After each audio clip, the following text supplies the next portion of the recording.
Philippe Pagès est donc notre invité d'honneur aujourd'hui. Philippe, vous passez une bonne partie de la matinée en notre compagnie sur France 3. Vous venez nous parler de Détour de Chant, donc, qui est un festival qui commence demain, on l'a dit, et qui se terminera le 3 février. Alors vous êtes le coordinateur, c'est-à-dire que vous vous occupez de toute l'organisation, c'est ça? Je suis un des représentants de l'organisation. C'est une œuvre collective. Nous sommes 2 salariés, Philippe Couret et moi, et puis un ensemble de bénévoles pour organiser tout ça, et puis les responsables des salles de spectacle qui sont déterminants. Oui, c'est ça, parce que c'est un petit peu ambulant dans Toulouse. Ça ira un petit peu Oui, dans une vingtaine de de lieux. nombreuses salles de spectacle. On en reparlera. Présentez-nous ce festival. C'est un festival sur la chanson française. Oui, essentiellement dédié à la découverte, avec beaucoup de noms d'artistes que vos téléspectateurs sans doute ne connaissent pas, et j'espère qu'ils viendront les découvrir. C'est tout l'intérêt de cette histoire. On passe notre année à aller dénicher les petits nouveaux, parce que ce qu'il y a de formidable dans notre métier, c'est que la matière première se renouvelle perpétuellement, et on a toujours de bonnes surprises. Mais si c'est la chanson française le thème principal du festival, en revanche, vous proposez différents styles.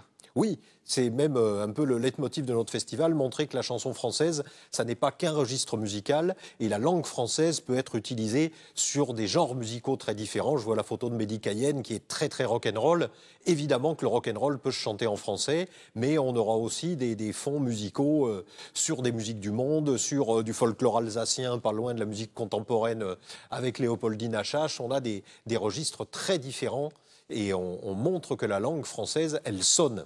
Alors justement, puisque maintenant on parle de la programmation, allons-y clairement. On va parler de quelques artistes de Détour de Chant. Il y a tout d'abord donc Mehdi Cayenne. Pourquoi le programmer? Je l'ai vu à Montréal la première fois dans un bistrot. Je l'ai revu à Albi pendant l'excellent festival Pause Guitare l'été dernier. C'est un espèce de tourbillon, un type qui est basé sur le rock, mais qui a aussi des accents un peu pop, des qualités vocales incroyables et une énergie impressionnante pour emmener les gens dans un délire tout à fait exceptionnel. Vous programmez également Léopoldine H.H.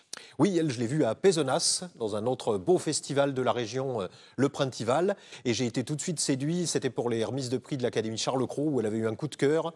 Et entre des choses piochées dans le répertoire du folklore alsacien, la musique contemporaine, des textes de Desnos ou de Queneau, un truc complètement barré, avec 2 musiciens tout aussi cinglés qu'elle. Elle propose quelque chose qui a l'air, on la voit comme ça, elle a l'air très sage. Oui. Et je vous assure que c'est une bombe de folie.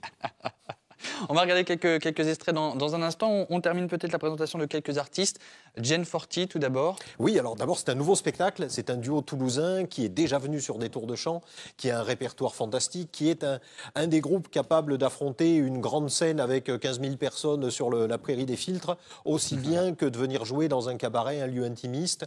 Leur répertoire est beaucoup basé sur un jazz années 50, quelque chose de très élégant, et beaucoup d'humour également, et puis une complicité terrible entre la chanteuse et le musicien. Entre les deux, oui, tout à fait. Il y a Presque Oui.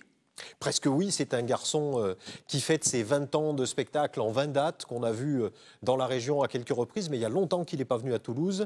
Il vient avec son spectacle solo, mais il aura pour invité Hervé Suhubiette, et puis la chorale de Voix Express va assurer la première partie. Ce sera une grande soirée à l'Espace Bonnefoy la semaine prochaine.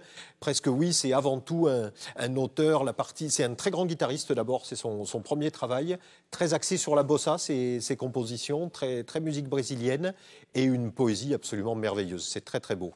Les derniers artistes sélectionnés, Nosfell.